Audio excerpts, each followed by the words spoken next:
venez de le constater, nous sommes venus ici pour assister à une présentation de malfaiteurs qui ont eu à braquer et à arracher des véhicules qui sont juste derrière vous, deux motos.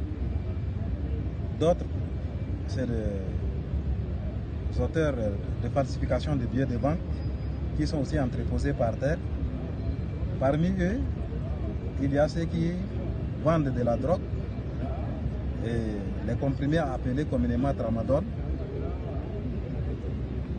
D'autres encore, c'est des gens qui escaladent les murs pour empêcher les paisibles citoyens de dormir tranquillement pour les agresser à domicile.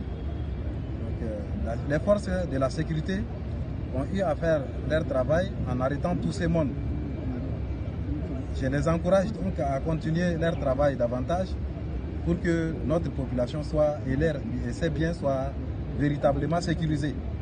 Et comme l'a précisé le DG de la police nationale, nous invitons la population à bien collaborer parce que la question de sécurité n'est pas une question du parquet, de la police, mais c'est une question qui concerne tout le monde. Donc chacun est invité à collaborer avec les forces de la sécurité pour pouvoir donner les informations nécessaires afin de démasquer tout délinquant, tout auteur de troubles qui ôte le sommeil à notre population. Et toutes ces personnes qui sont aujourd'hui ici donc exposées pour que la presse les constate, les remarques vont être traduites en justice.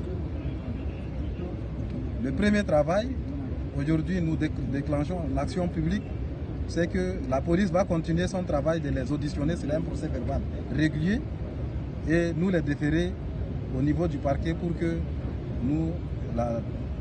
les poursuites judiciaires soient donc véritablement engagées.